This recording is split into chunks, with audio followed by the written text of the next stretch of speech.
Hello students, this is Shivani, your maths teacher, and welcome to my channel Mathematics with Shivani. We are studying chapter 3 of your 12th class, that is matrices, and so far we have discussed what is a matrix and what are its different types, and today we'll start with exercise 13.1. Now let's start.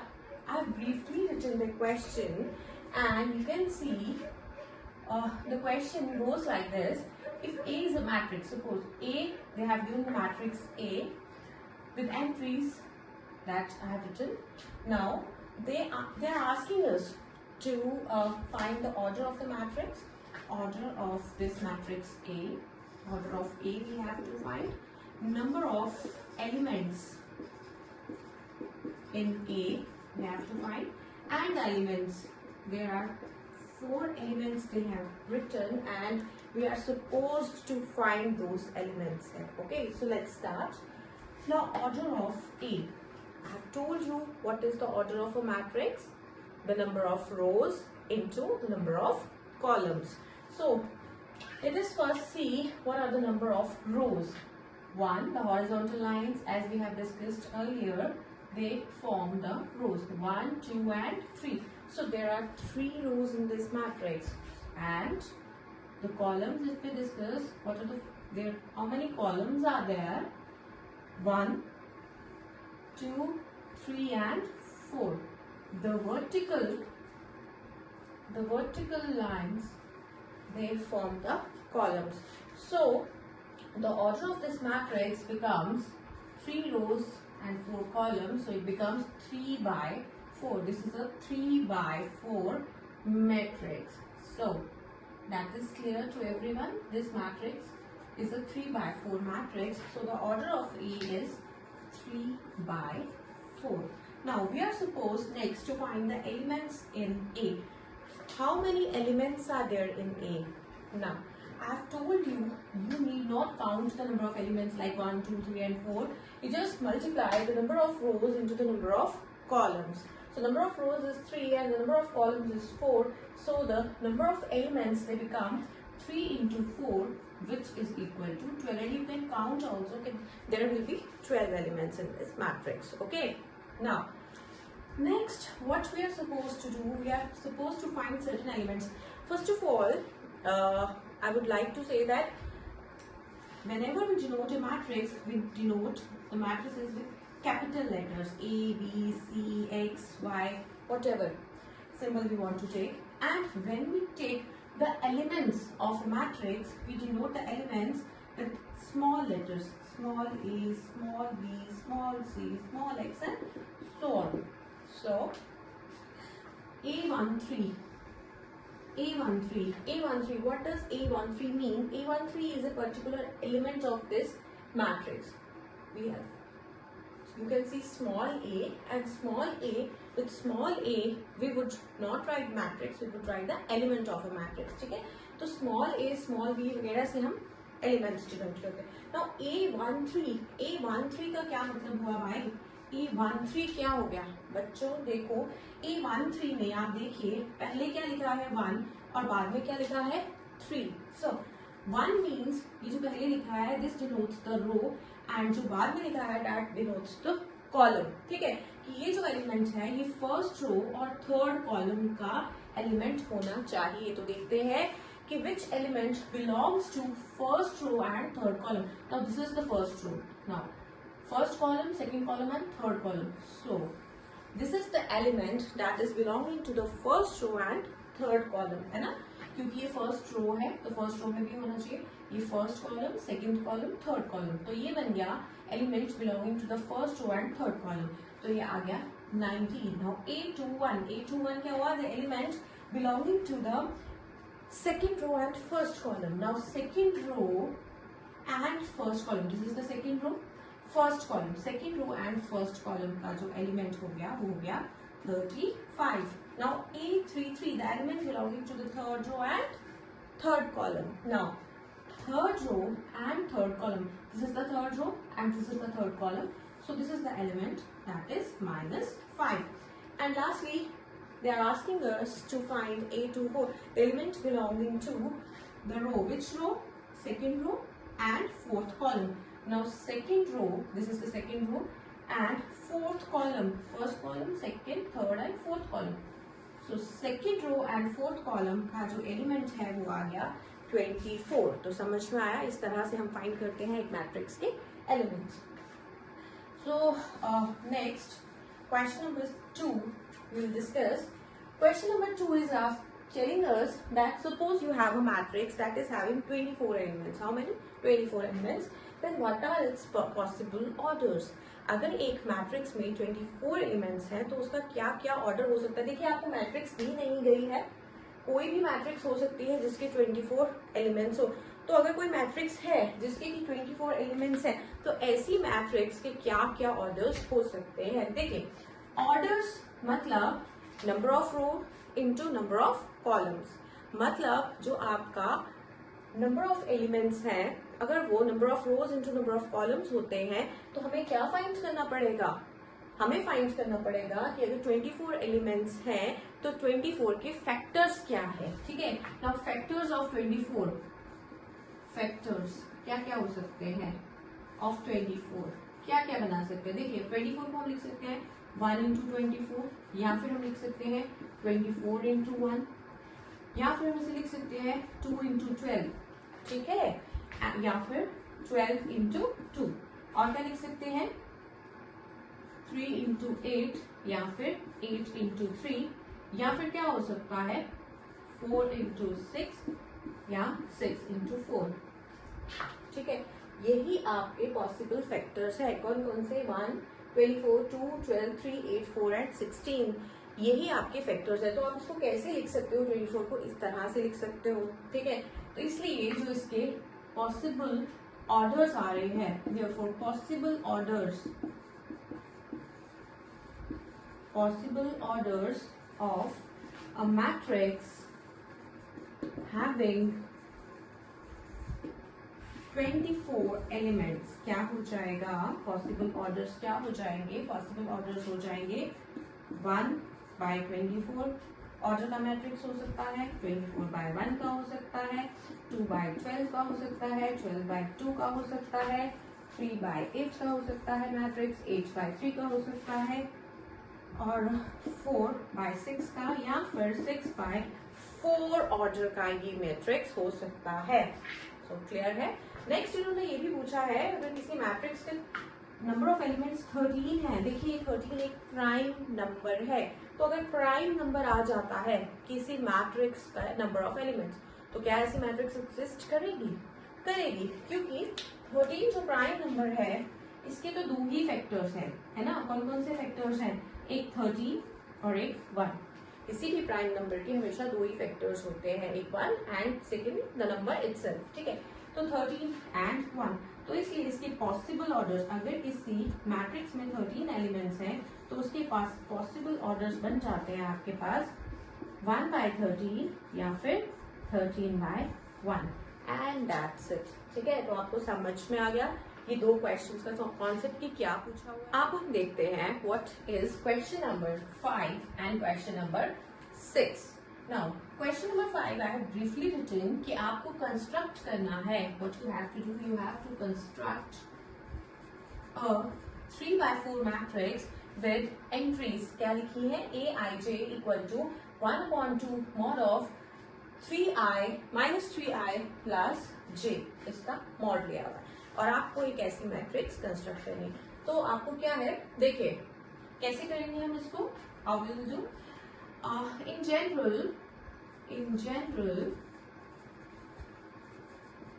a 3 by 4 matrix is given by, कैसे लिख सकते हैं हम 3 by 4 matrix. Suppose A matrix है 3 by 4 कोई matrix, तो उसकी entries हो जाती है A11, A12, A13, A14, A21, A22, A23, A24, A31, A32, A33 and A34. ठीक है. ये क्यों लिखा मैंने? क्योंकि एक 3 by 4 मैट्रिक्स मैट्रिक्स है। और एक 3x4 मैट्रिक्स में क्या होता है, 3 रोज होती है और 4 कॉलम्स होते हैं। तो जनरली जब मुझे एंट्रीज नहीं पता, मैं एक मैट्रिक्स बना लूंगी। मैंने एक मैट्रिक्स बनाया है जिसमें मुझे क्या चाहिए, 3 रोज और 4 कॉलम्स, ठीक है। और एंट्रीज को मैं स्मॉल लेटर ए से डिनोट कर रही हूँ। अब ये 1 1 1 2 1 3 क्या है, 1 1 मीन्स कि ये जो एलिमेंट है this belongs to first row and first column. First row और फर्स्ट कॉलम का एलिमेंट है। ये 1 2 मतलब ये कौन सी रो को बिलोंग कर रहा है, फर्स्ट रो को, और कौन से कॉलम को बिलोंग कर रहा है, सेकंड कॉलम को। 1 3 मतलब ये फर्स्ट रो को बिलोंग कर रहा है और थर्ड कॉलम को बिलोंग कर रहा है। लाइकवाइज बाकी भी, ठीक है। और इन्होंने बोला है कि इन जनरल ए आई जे इन्होंने कैसे दिए हैं, 1/2 mod of -3i plus j। अगर इस तरह से दिए हैं तो देखिए आपका जो i है, I stands for the row and j stands for the column। अब कितने आपके पास रोज हैं, 1 2 and 3। तो इसका मतलब I जो है वो 1 2 और 3 वैल्यूज ले सकता है, और जो j है, j किसके लिए स्टैंड कर रहा है, कॉलम्स के लिए। कितने कॉलम्स है, 1 2 3 and 4। तो j कितनी वैल्यूज ले सकता है, 1 भी ले सकता है, 2 भी, 3 भी और 4 भी, क्योंकि वो या तो फर्स्ट कॉलम में बिलोंग करेगा, या सेकेंड या थर्ड या फोर्थ कॉलम को डिनोट करेगा, ठीक है। नाउ ए आई जे से हम बनाते हैं पहले A11 का मतलब हुआ I की जगह भी 1 और J की जगह भी 1। तो ये बन जाएगा 1/2 मॉड ऑफ -3 into 1 प्लस 1 का मॉड। ये हो गया 1/2 mod of -3i, sorry -3 into 1 हो गया -3 plus 1 is -2 and mod of -2 is 2। ये हो गया 2/2 विच इज इक्वल टू 1। वैसे ही A12 अगर हम देखें, 1/2 mod of -3 into 1 plus 2। So this is 1/2 mod of -3 plus 2।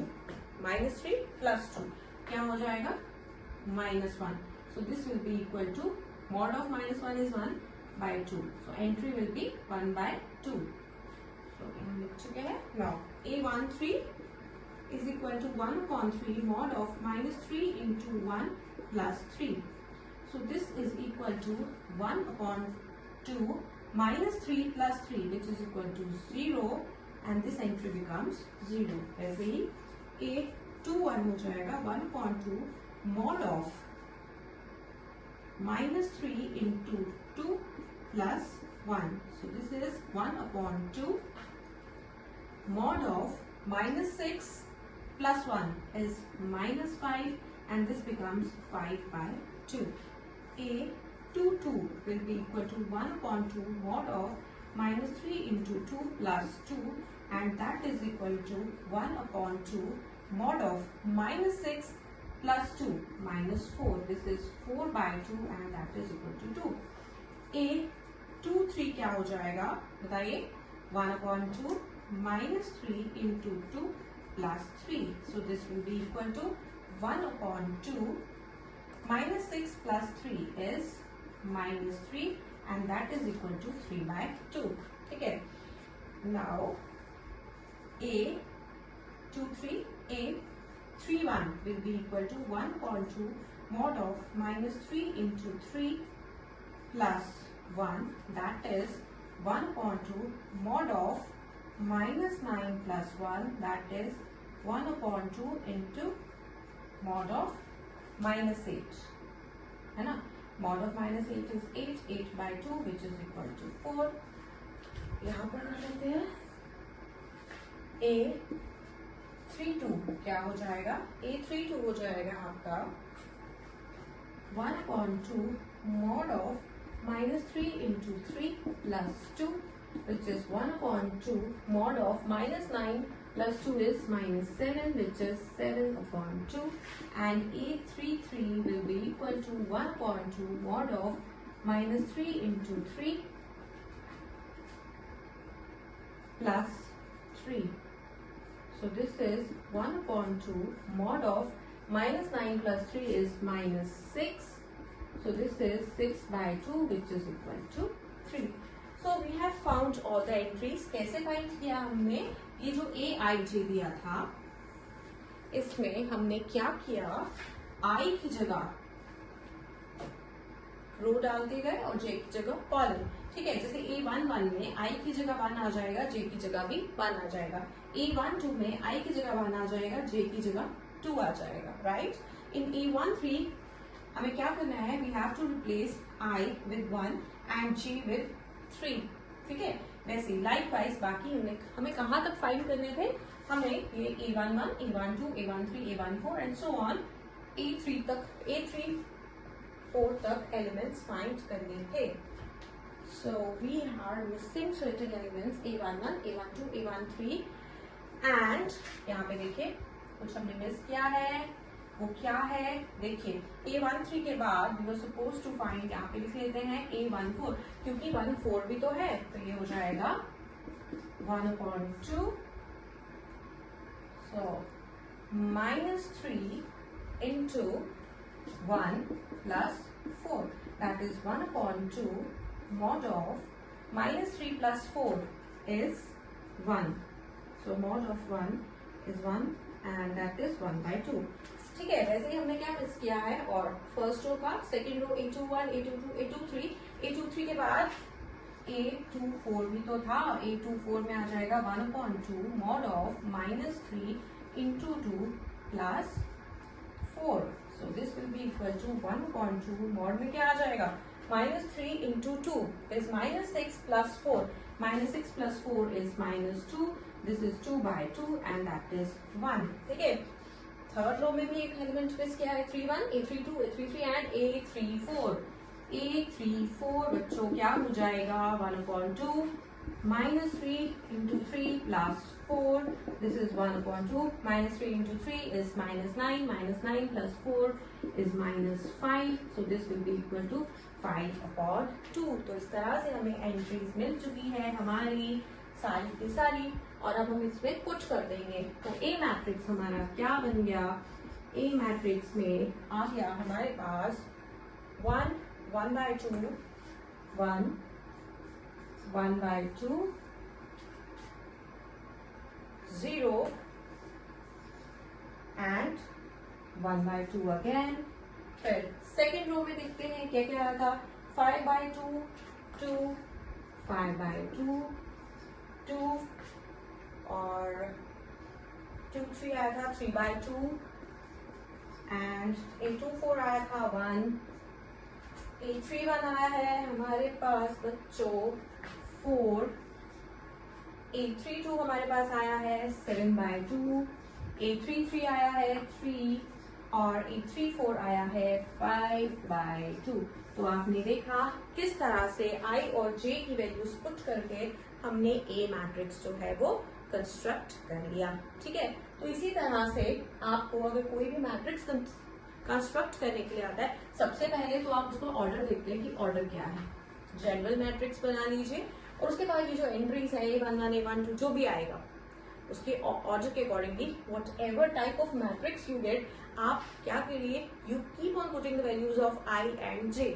ठीक है, I और J की वैल्यूज पुट करिए, I की वैल्यूज हो जाएंगी रो की और J की वैल्यूज हो जाएंगी कॉलम्स की। ठीक है, और जब आप वो पुट कर लेंगे आपके पास आई एंट्रीज आ जाएंगी, वो एंट्रीज आप मैट्रिक्स में पुट कर देंगे and you will get the desired matrix. आप देख रहे हैं कि हम कर रहे हैं क्वेश्चन नंबर 6। तो क्या दिया है क्वेश्चन नंबर 6 में, देखिए इसमें we are using the concept of equality of two matrices. जब दो मैट्रिसेस इक्वल होती है तो क्या होता है, उनके कॉरेस्पॉन्डिंग एलिमेंट्स भी बराबर हो जाते हैं। इसमें you have to find x y z if, first part में देखिए क्या है, this matrix is equal to this matrix. If these two matrices are equal, मतलब इनके कॉरेस्पॉन्डिंग एलिमेंट्स बराबर हो जाएंगे। इसका A11 B11 के बराबर हो जाएगा, A12 B12 के बराबर हो जाएगा, A21 B21 के बराबर हो जाएगा और A22 B22 के बराबर हो जाएगा। तो what we are getting now, when two matrices are equal, then their corresponding elements are also equal. तो क्या मिला हमें, therefore हमें क्या मिल गया, y की वैल्यू क्या आ रही है 4,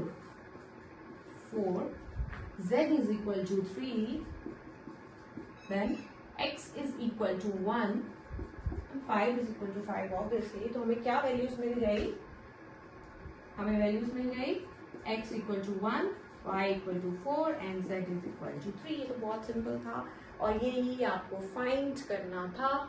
We have found it.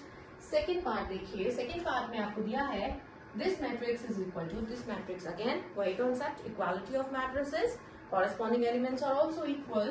तो इधर से हमें what we are getting, मैं डायरेक्टली लिख रही हूँ, x प्लस y किसके बराबर हो जाएगा 6 के, 2 के बराबर है, लिखने की जरूरत नहीं है। 5 प्लस z 5 के बराबर हो जाएगा एंड x इंटू वाई जो है that is equal to 8, ठीक है। x plus y is equal to 6, 5 plus z will be equal to 5 and x into y will be equal to 8। Suppose this is equation number 1, 2 and 3। Now देखिए पहले equation number 2 पे देखिए, इसमें क्या दिया हुआ है, इसमें we are given 5 plus z equal to 5। If 5 plus z is equal to 5 then z is equal to, इसका मतलब z is equal to 5 minus 5 which is equal to 0। तो z की वैल्यू तो आ गई, रहेंगे क्या x और y।